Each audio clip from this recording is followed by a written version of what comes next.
गांव के बाहर हाईवे से लगा एक पुराना ढाबा। ऊपर घास फूस की छत है, नीचे 2-4 चारपाइयां और लकड़ी की टेबल रखी है। सोमू बहुत ही ध्यान और प्यार से एक बड़े तांबे के पतीले में चिकन टिक्का बिरयानी बना रहा है। मसालों की शानदार खुशबू हवा में तैर रही है।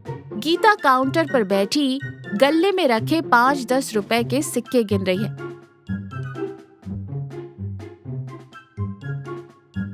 1, 2, अरे ये भी एकदम घिसा हुआ सिक्का है। लो जी, हो गया आज की बोनी का हिसाब। सोमू जी, सुबह सुबह उठकर आप उस पतीले में जो अपने प्यार और अपनेपन का जादुई मसाला डालते हैं ना, उसकी खुशबू से ये गल्ला नहीं भरता। शायद लोगों का पेट भरता होगा, लेकिन हमारी जेब तो एकदम खाली रहती है। सोमू मुस्कुराते हुए कहता है। अरे गीता, इतना गुस्सा क्यों? थोड़ा सब्र तो कर। आज जो ये चिकन टिक्का बिरयानी बन रही है ना, इसके लिए दालचीनी, जावित्री और लौंग मैंने खुद अपने हाथों से सिलबट्टे पर पीसे हैं। वो बाजार वाले रेडीमेड पाउडर नहीं डाले हैं। इसे बनाते बनाते मेरे खुद के मुंह में पानी आ रहा है। जो इसे एक बार खाएगा, जिंदगी भर ये स्वाद नहीं भूल पाएगा। अरे वाह, जिंदगी भर नहीं भूलेंगे, पर वो तब होगा ना जब कोई हमारे ढाबे की सीढ़ियाँ चढ़कर एक निवाला खाएगा। जब से उस सुनील ने गांव के चौराहे पर वो रंग बिरंगी लाइटों और बड़े डीजे स्पीकर वाला मॉडर्न फास्ट फूड खोला है, पूरा गांव वहीं लाइन लगाकर खड़ा है। वो जो रंगों वाला कचरा परोसता है, उसे लोग अमृत समझकर खा रहे हैं। मुझे तो लगता है अगले महीने इस ढाबे पर ताला लगाकर मुझे मायके जाना पड़ेगा और आपको शहर की किसी फैक्ट्री में मजदूरी करने। सोमू उदास होकर कहता है। दिखावा बस कुछ ही दिन चलता है गीता। असली खाने का इंसान की रूह से बहुत गहरा रिश्ता होता है। मैं अपने काम को भगवान की पूजा समझता हूँ। आज नहीं तो कल लोग मेरी ईमानदारी और असली स्वाद को ढूंढते हुए यहाँ जरूर आएंगे। तुम बस देखती जाओ। तभी किशन टेम्पो ड्राइवर गले में रुमाल लपेटे और मुंह में टूथपिक चबाते हुए बड़े स्टाइल में ढाबे के सामने से निकलता है। सोमू उत्साह से कहता है। अरे किशन भाई, आओ आओ, टेम्पो रोको। आज मैंने अपनी स्पेशल चिकन टिक्का बिरयानी बनाई है। मसालों की क्या खुशबू आ रही है, एकदम गर्मा गर्म है। आ जाओ, एक प्लेट उड़ा लो। किशन टेम्पो रोककर नाक सिकोड़ते हुए कहता है। अरे सोमू भाई, तुम अभी भी इन्हीं पुराने पतीलों और इस घास फूस की झोपड़ी में अटके हो। मैं तो अभी सुनील के फास्ट फूड सेंटर जा रहा हूँ। उसने क्या गजब का डेकोरेशन किया है। बोर्ड पर लाल और नीली लाइटें और म्यूजिक तो एकदम झक्कास बजता है। ऊपर से उसके पास जो रेड वोल्केनो चिकन मिलता है ना, उसे खाकर ऐसा लगता है जैसे सीधा बैंकॉक या लंदन की सैर करके आया हूँ। गीता गुस्से से कहती है। लंदन वाली फीलिंग? उसके चिकन का वो लाल चटक रंग देखकर मुझे लगता है जैसे दीवार पर पोतने वाले पेंट के डिब्बे में डुबा कर निकाला हो। तुम जैसों की ही बलि चढ़ा रहा है वो। किशन हंसते हुए कहता है। अरे भाभी, तुम्हें आज के ट्रेंड का कुछ नहीं पता। आजकल की पब्लिक पैकिंग देखती है। मैंने शहर के बड़े बड़े होटल देखे हैं। मुझे टेस्ट की बहुत अच्छी परख है। अच्छा, चलता हूँ सोमू भाई। किशन बड़े स्टाइल में अपना टेम्पो स्टार्ट करके चला जाता है। गीता बेबसी से सोमू की तरफ देखती है।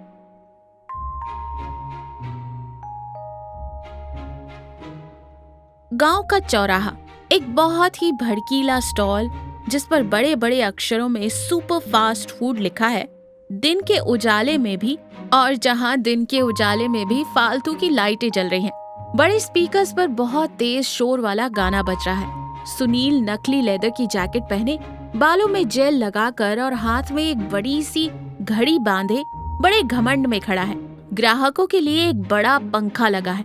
किशन एक टेबल पर बैठा गहरे लाल रंग का और तेल में डूबा हुआ वोल्केनो चिकन का टुकड़ा खा रहा है।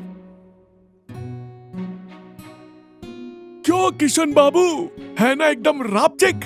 इसका रंग देखा, सीधा बम्बई के 5 स्टार होटलों वाला स्पेशल कलर मंगाया है मैंने। और ऊपर से ये जो सफेद पाउडर छिड़का है ना, इसे अंग्रेजी में मैजिक मसाला कहते हैं। और ये जो प्लेट से धुआं निकल रहा है, इसे स्मोकी इफेक्ट बोला जाता है। अब्बा, टेस्ट तो बहुत बढ़िया है सुनील भाई, लेकिन गले में ऐसा लग रहा है जैसे किसी ने आग लगा दी हो। अंदर आते पूरी तरह से ऐंठ रही हैं यार। सुनील हंसते हुए बात को घुमाकर कहता है, अरे किशन बाबू यही तो मेरे मसालों का असली जादू है। शहर के लोग इसी तीखेपन के तो दीवाने हैं। खाते समय पसीना छूटना चाहिए, आंखों से पानी आना चाहिए, तभी तो खाने का असली किक मिलता है। वो बेचारा सोमू अपने उस टूटे फूटे ढाबे पर वही सिलबट्टे वाले पुराने मसाले ही तो खिलाता है। आजकल के जमाने में स्वाद से ज्यादा ये जरूरी है कि चीज दिखने में कितनी अट्रैक्टिव है। पैकिंग का जमाना है किशन बाबू, जो चमकता है वही बिकता है। किशन घबराकर टेबल पर रखा पानी का पूरा जग गटक जाता है। उसके चेहरे के हाव भाव से साफ पता चल रहा है कि उसे वो खाना बिल्कुल पसंद नहीं आ रहा। पेट में भयानक जलन शुरू हो गई है, लेकिन क्योंकि वो खुद को फूड क्रिटिक समझता है, इसलिए सिर्फ दिखावे के चक्कर में झूठी मुस्कान के साथ नाटक कर रहा है।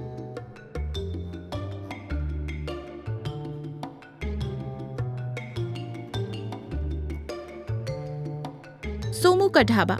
सूरज ढल रहा है और माहौल बहुत शांत है। सोमू आज बहुत उदास होकर टेबल का कपड़ा साफ कर रहा है। सुबह की बनाई बिरयानी का पतीला अभी भी आधे से ज्यादा भरा हुआ है।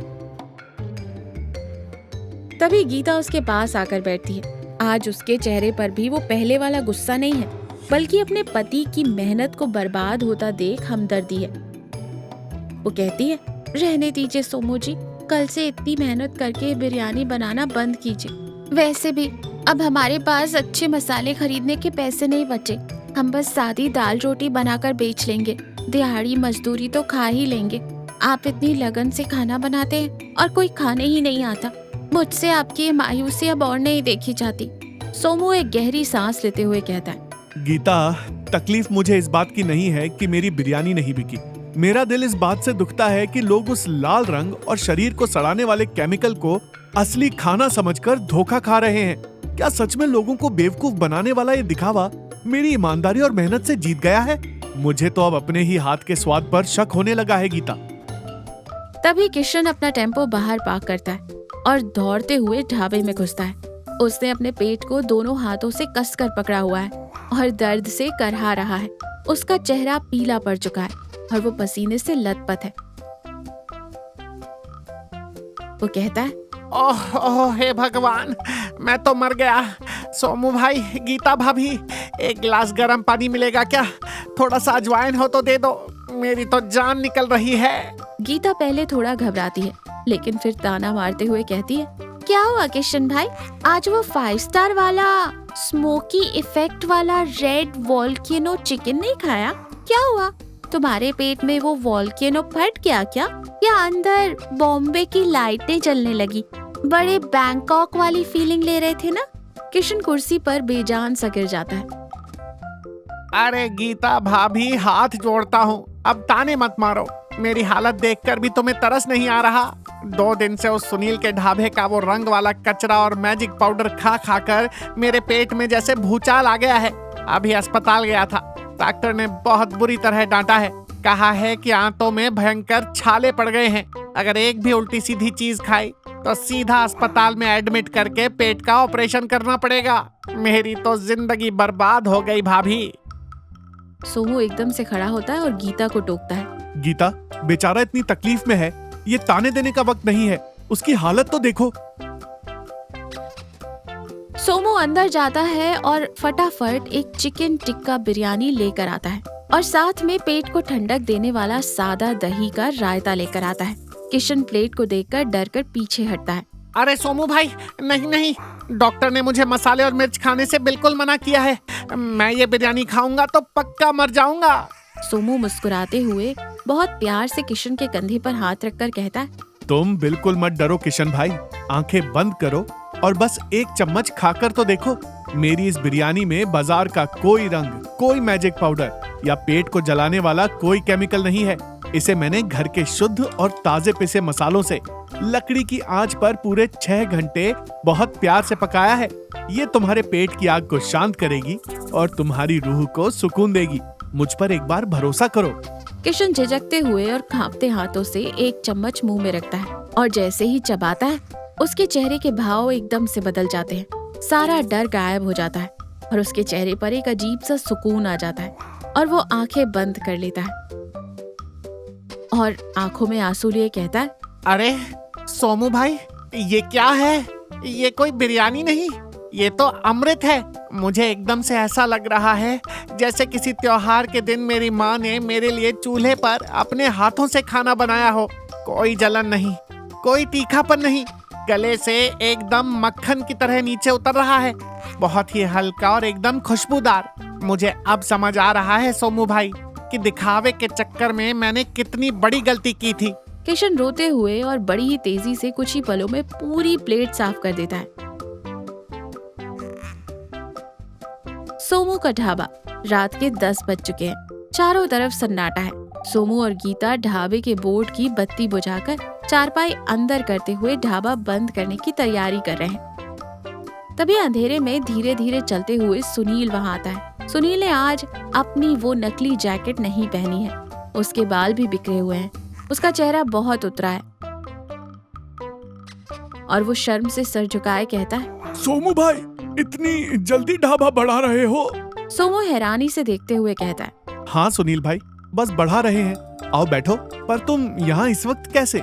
इस टाइम तो तुम्हारे स्टॉल पर सबसे ज्यादा भीड़ होती है ना? तुम्हारा वो डीजे का शोर कहाँ है? और वो तुम्हारी नीली लाल लाइटें आज क्यों नहीं जल रही? वहाँ इतना अंधेरा क्यों है? सुनील एक कुर्सी पर धड़ाम से बैठते हुए अपना सिर पकड़ के कहता है, आज मेरे स्टॉल पर लगी उन भारी लाइटों के लोड की वजह से पूरे गांव का ट्रांसफार्मर उड़ गया सोमू भाई। बैकअप के लिए जो जनरेटर रखा था उसका तेल भी खत्म हो गया।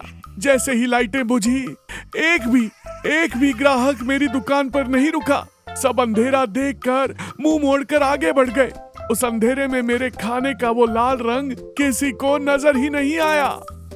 गीता अंदर से स्टील के ग्लास में सादा पानी लेकर आती है और सुनील को देते हुए कहती है, अब देखा तुमने सुनील भाई, जब तक तुम्हारे उस खाने पर लाइटों की चकाचौंध पड़ रही थी, सिर्फ तब तक लोग तुम्हारे पास आए। वो तुम्हारे खाने का स्वाद नहीं था जिसने उन्हें खींचा था, वो तुम्हारी लाइटों का धोखा था। तुम्हारी दुकान की बुनियाद लोगों के भरोसे या स्वाद पर नहीं टिकी थी, वो बिजली के उन बल्बों पर टिकी थी। बिजली गई तो तुम्हारा बिजनेस भी बैठ गया। सुनील लंबी सांस लेते हुए कहता है, तुम बिल्कुल सच कह रही हो भाभी, तुम्हारी एक एक बात सच है। मुझे लगा कि बाहर से तड़क भड़क दिखाऊंगा तो लोग हमेशा मुझे सिर आंखों पर बिठाएंगे। मैंने मॉडर्न फूड के नाम पर लोगों को सिर्फ केमिकल वाला रंग और जहर बेचा है। चंद पैसों के लालच में मैंने लोगों की सेहत के साथ बहुत गंदा खेल खेला। आज मेरा सारा खाना वैसे ही बच गया। तुम्हें पता है, मुझे खुद अपने हाथों का वो खाना खाने की हिम्मत नहीं हुई। मुझे अपने आप से घिन आ रही है भाभी। मुझे बहुत तेज भूख लगी है सोमू भाई। सुबह से एक दाना नहीं खाया। क्या तुम्हारे पास कुछ खाने को बचा है? सोमू सुनील के पछतावे को देखकर बिना किसी गुस्से के कहता है, एक ढाबे वाले की चौखट तक चलकर आया कोई भी इंसान कभी भूखा नहीं लौटना चाहिए सुनील। यही हमारा धर्म है। तुम बस 2 मिनट बैठो। सोमू तेजी से अंदर जाता है और एक बड़ी सी प्लेट में अपनी स्पेशल चिकन टिक्का बिरयानी लेकर आता है। उसमें से गर्मा गर्म भाप निकल रही है और ताजे मसालों की महक आ रही है। सुनील कांपते हाथों से पहला निवाला मुंह में रखता है और उसके हाथ वहीं रुक जाते हैं। उसकी आंखों से आंसू की धार बाहर निकल आती है। सुनील रुंधे हुए गले से कहता है, सोमू भाई, मैंने हमेशा तुम्हारे काम का और तुम्हारे इस पुराने ढाबे का बहुत मजाक उड़ाया।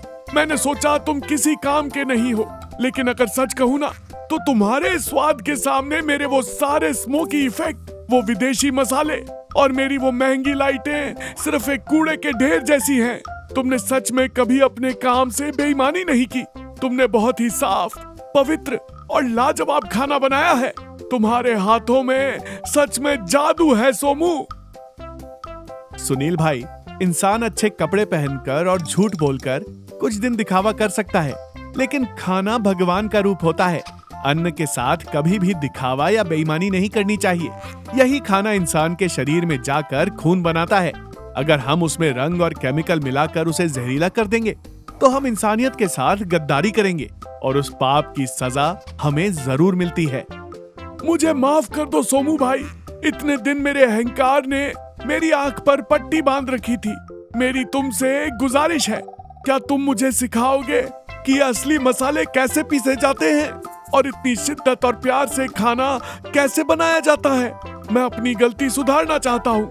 मैं वो सारे रंगों और केमिकल के डिब्बे अभी जाकर तालाब में फेंक दूंगा। मैं भी तुम्हारी तरह ईमानदारी से सिर उठाकर इज्जत की रोटी कमाना चाहता हूँ सोमू। सोमू और गीता एक दूसरे की तरफ देखते हैं। उनके चेहरे पर गर्व और खुशी की बात है। जरूर सिखाएंगे सुनील भाई, लेकिन पहले रोना बंद करो और इस प्लेट की सारी बिरयानी खत्म करो। और हाँ, कल से हमारी इस असली ढाबा बिरयानी की महक तुम्हारे उस बड़े चौराहे वाले सेंटर पर भी महकेगी। हम तीनों मिलकर बिजनेस करेंगे, लेकिन हाँ, उसमें कोई रंग, कोई मैजिक पाउडर और वो आंखें चौंधे आने वाली लाइट नहीं होगी।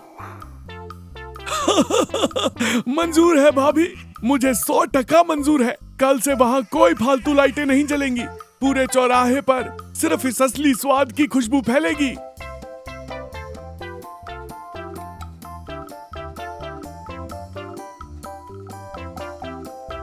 देखा, दिखावा, झूठ और चमक धमक लोगों को सिर्फ कुछ पल के लिए अपनी ओर खींच सकते हैं, लेकिन जो काम सच्चाई, ईमानदारी, मेहनत और शुद्धता के साथ किया जाता है, वो हमेशा के लिए इंसानों के दिल में अपनी पक्की जगह बना लेता है।